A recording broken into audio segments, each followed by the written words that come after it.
देखो इग्नोरेंस बताया ना, इग्नोरेंस माना अज्ञान। अज्ञान रूपी अंधेरा छाया हुआ है।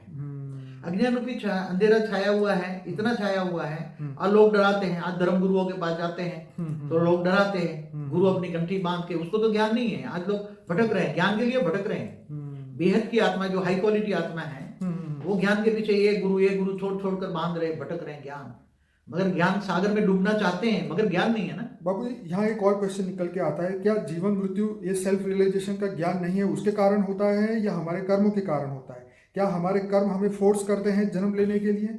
आप बताइए। देखो जब जीवन और मृत्यु जो होता है, ये हमारा वीडियो है थियरी ऑफ कर्म, लाइफ आफ्टर डेथ भी बढ़िया है, आपका वीडियो है पार्ट 1 2 थियरी ऑफ कर्म के ऊपर भी है। लेकिन यहाँ पे मैं ये पूछना चाहूंगा कि जो सेल्फ रियलाइजेशन आत्मज्ञान नहीं होता तब तक जीवन मृत्यु होता ही रहेगा। देखो दो शब्दों का गीता का ज्ञान समझो, तू मुझे आत्मस्वरूप बन, मुझ परमात्मा को याद कर, मैं तेरे साथ पापों का विनाश कर दूंगा और अंत में तुम्हें परम धाम ले जाऊंगा। क्या सच है?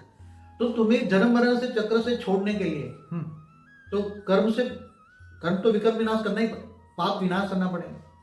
तो सेल्फ रियलाइजेशन पहला सब्जेक्ट है। तो बाबू जी, ये दूसरा क्वेश्चन यहाँ इसी बात से आया कि क्या हम जीवन मृत्यु से कर्म को विनाश करे बना निकल सकते हैं, यहाँ से बिस्तरा पोटला बांध के यहाँ से निकल सकते हैं? देखो आत्मा चाहे, हाँ, एक ही जीवन में अंदर आत्मा आत्मस्वरूप का नियमित अभ्यास करे, गर्भ गृहस्थ में रहकर आत्मज्ञान का हमारा वीडियो देखे, आत्मस्वरूप का हमारा वीडियो है, बिल्कुल वो देखें। हमारे लगभग सारे वीडियो देखे, उसमें बहुत ज्ञान सागर में डूबे। क्यों?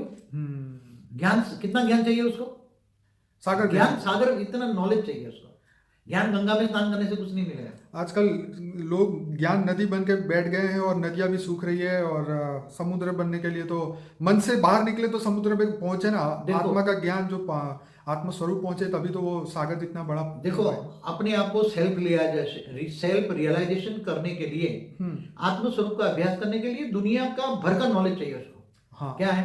सच है कि दुनिया भर का, साइंस के साथ और शास्त्रों के साथ टैली करके उससे भी आगे का ज्ञान चाहिए। साइंस और शास्त्रों से भी परे का ज्ञान चाहिए। क्या?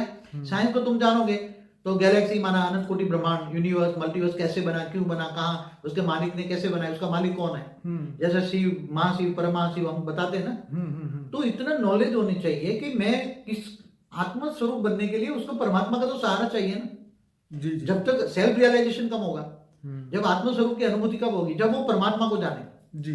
और परमात्मा माना ऑलमाइटी ऑथोरिटी को, हुई तो ऑलमाइटी ऑथोरिटी, ऑलमाइटी ऑथोरिटी को जानेगी, उससे पावर हाउस से कनेक्शन जोड़ेगा तो आत्मा में पावर आएगी ना। आत्मा में पावर आएगी तब सेल्फ रियलाइजेशन होगा ना।